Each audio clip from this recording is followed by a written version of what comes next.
ایک سچی کہانی۔ میری پھپھو اپنی شادی کے 6 سال بعد بیوہ ہو گئی تھی۔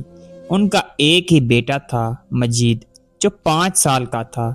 جیٹھ جٹھانی نے انہیں اپنے پاس رکھنے سے انکار کر دیا تھا، تو میرے ابو نے انہیں اپنے گھر لے آئے۔ وہ چاہتے تھے کہ وہ پھپھو کی دوسری شادی کر کے ان کا گھر بسا دیں، مگر میری پھپھو نے ابو کے آگے ہاتھ جوڑ کر کہا کہ بھائی صاحب، میں ساری زندگی آپ کی اور آپ کی بیوی بچوں کی خدمت کروں گی، مگر آپ میری دوسری شادی مت کریں۔ وہ اپنے بچوں پر ستیلے باپ کا سایہ نہیں ڈالنا چاہتی تھی، اس لیے ابو نے بھی ان کی بات مان لی اور امی سے کہا کہ رضیہ شادی کرنا نہیں چاہتی، تم بھی اپنا دل بڑا کرو اور اب یہ ہمیشہ یہیں رہیں گی۔ امی خاموش طبیعت کی تھی۔ وہ بظاہر بحث تو نہیں کرتی تھی، مگر کرتی وہی تھی جو ان کی اپنی مرضی ہوتی تھی۔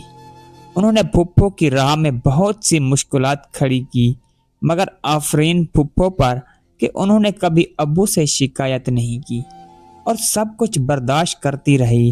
ابو جو چیز ہمارے لیے لاتے وہی مجید کے لیے بھی لاتے تھے کہ وہ احساس کم تری میں نہ رہے، مگر امی کو اس معصوم کا بھی وجود برداشت نہیں ہوتا تھا۔ وہ ابو سے کھلم کھلا مخالفت مول نہیں لے سکتی تھی، مگر چپکے وہ بیٹے کے معاملے میں پھپھو کو تکلیف پہنچاتی رہتی تھی۔ اب امی نے ابو کو مشورہ دیا کہ پھپھو کو ان یکسی میں شفٹ کر دو، لڑکا بڑا ہو رہا ہے، میری بھی بیٹیاں ہیں، بعد میں کوئی مسئلہ ہو تو نند بھاون میں بدمزاجی ہو جائے گی۔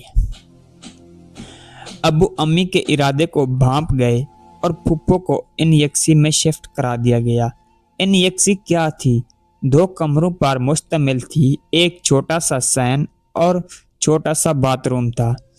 اب وہ دونوں امی کی آنکھوں سے اوجھل ہو گئے تھے، تو امی کو کچھ سکون ہوا۔ ابو کے پاس پیسے کی کمی نہیں تھی۔ انہوں نے پھپھو کو راشن بھی ڈلوا دیا تھا کہ وہ کسی اور کی محتاج نہ رہے۔ وقت کے ساتھ ہم سکول سے کالج پہنچ گئے۔ ابو روز شام کو مجید کو اپنے پاس بلا لیتے، اس کا ہوم ورک چیک کرتے اور پھر اسے ٹی وی دکھاتے یا کہیں باہر گھمانے پھرانے لے جاتے۔ میرے بھائی راحل کی مجید سے بہت بنتی تھی، وہ دونوں کلاس فیلو بھی تھی اور دوست بھی، اور مجھے بھی مجید سے ایک خاص انسانیت اور لگاؤ سا محسوس ہوتا۔ وہ بچپنے سے ہمارے گھر رہ رہا تھا، اس سے محبت کی بیل کب پروان چڑھی پتہ ہی نہیں چلا۔ شاید میں جانتی تھی کہ ابو کو اس رشتے سے کوئی انکار نہیں ہوگا، اس لیے خاندان میں سے بھی کوئی رشتہ نہیں آیا تھا، اور ویسے بھی ابو کہتے تھے کہ میں رمشا کی شادی مجید سے کراؤں گا۔ پھپھو بھی یہی چاہتی تھی، مگر امی کے دل میں کوئی نہیں جانتا تھا کہ وہ کب کیا سوچ لے۔ ہم دونوں نے گریجویشن کر لی تھی۔ پھپھو نے سوچا کہ اب وہ ہمارے رشتے کی بات آگے بڑھے، اور انہوں نے اس سلسلے میں امی سے پہلے بات کرنے کا سوچا کہ بھانج اپنی ہمت سمجھے گی، مگر انہیں جیسے ہی بات کی، امی نے انہیں آڑے ہاتھوں لیا۔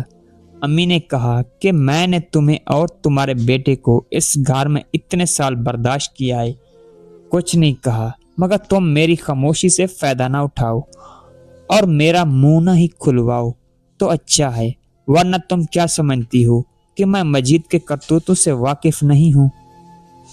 کیا امی کی بات سن کر پھپھو کے ساتھ ساتھ میں بھی حیران ہو گئی کہ امی کن کرتوتوں کی بات کر رہی ہے۔ پھپھو نے کہا کہ بھابھی، مجید آپ لوگوں کے پاس ہی رہ کر پلا بڑھا ہے اور آپ اچھی طرح جانتی ہیں اس کو۔ امی نے کہا کہ کیا جانتی ہو تو کہہ رہی ہو؟ میں بھی سوچ رہی تھی کہ اب امی اس یتیم پر اور کیا الزام لگانے والی ہے۔ پھپھو نے امی سے پوچھا، بھابھی ایسی کیا بات ہوئی جو آپ اتنی بڑی بات کہہ رہی ہیں؟ امی نے کہا، اگر تم سننا بھی چاہتی ہو تو سنو۔ وہ شادی کی باتیں تو رمشا سے کر رہا ہے اور عشق عائشہ سے فرما رہا ہے۔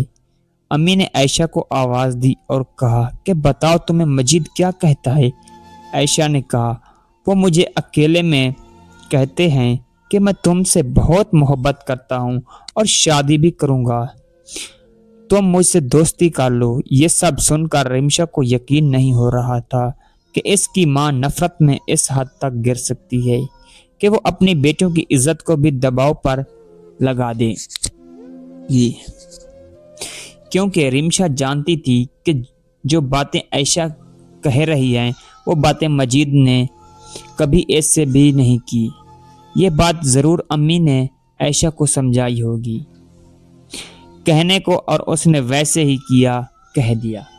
امی کی بات سن کر پھپھو نے کہا کہ میرا بیٹا ایسا نہیں کر سکتا، اگر آپ کو یہ رشتہ نہیں منظور تو ٹھیک ہے، میں اب اس رشتے پر زور نہیں دوں گی۔ ایک دن میں نے عائشہ کو پیار سے اپنے پاس بٹھا کر پوچھا کہ سچ بتاؤ، تم نے اس دن پھپھو سے مجید کے بارے میں جو کچھ کیا وہ سب سچ تھا؟ عائشہ نے کہا مجید بھائی تو مجھے کبھی بات بھی نہیں کرتے، وہ سب کے کہنے کے لیے مجھے امی نے کہا تھا، میں اگر وہ سب نہ کہتی تو امی مجھے بہت مارتی۔ عائشہ کی بات پر مجھے یقین تھا کہ وہ سب کچھ سچ کہہ رہی ہے۔ امی نے واقعی اس کو بہت مارنا تھا۔ پھپھو کے پاس ان کی جٹانی ملنے کو آئی ہوئی تھی۔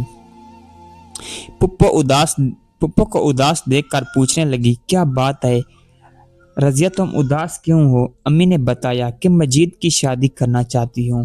جٹانی نے کہا میری بیٹی ماریا لے لو، گھر کے بچے ہیں، حالات نے ہمیں دور کر دیا تو کیا ہے، محبت تو ختم نہیں ہوئی، اس طرح تمہیں تمہارا گھر بھی مل جائے گا، تم بھی ہمارے ساتھ ہی رہنا۔ پھپھو نے کہا ٹھیک ہے، میں مجید اور بھائی صاحب سے بات کر کے آپ کو بتا دوں گی۔ پھپھو نے جب ابو سے بات کی تو انہوں نے کہا کہ ایک بار پھر تمہاری بھابھی سے بات کر لوں، وہ مان جاتی ہے تو ٹھیک ہے، ورنہ پھر تم ماریا سے کر لینا۔ ابو نے امی کو منانے کی بہت کوشش کی مگر وہ نہیں مانی۔ آخر ابو نے پھپھو سے کہہ دیا کہ وہ ماریا کا رشتہ ہاتھ سے نہ جانے دے۔ جلد ہی ماریا اور مجید کی شادی ہو گئی۔ وہ لاہور میں اپنے آبائی گھر میں شفٹ ہو گئے۔ جس دن اس کی شادی تھی اس دن میں اور ابو بہت اداس تھے مگر امی بہت خوش تھی۔ امی نے اپنی بہن کو فون کیا اور کہا کہ باجی میں نے تمہارے کہنے کے مطابق سب کچھ ویسے ہی کیا ہے، اب تم فہد کے لیے بات آگے بڑھاؤ۔ فہد امی کی بہن کا بیٹا تھا اور بہت اچھی سرکاری پوسٹ پر تھا۔ امیر بھانجے پر امی کے دل و جان سے فدا تھی۔ جب خالہ اور فہد گھر آئے تو فہد نے خالہ سے کہا کہ مجھے عائشہ پسند ہے کیونکہ وہ گوری اور میں سانولی تھی اور اسے گوری لڑکی چاہیے تھی۔ ظاہر ہے پیسے والے تھے تو نخرے کرنے کا حق بھی تھا، مگر امی نے کہا کہ عائشہ تو ابھی بہت چھوٹی ہے، اس سے پہلے 3 بہنیں ہیں، بڑی پہلے ان کی ہوگی تو پھر اس کی باری آئے گی، مگر وہ نہیں مانا اور اسی طرح امی کے ہاتھ سے یہ رشتہ بھی نکل گیا۔ وقت کے ساتھ ساتھ سب کچھ بدل جاتا ہے۔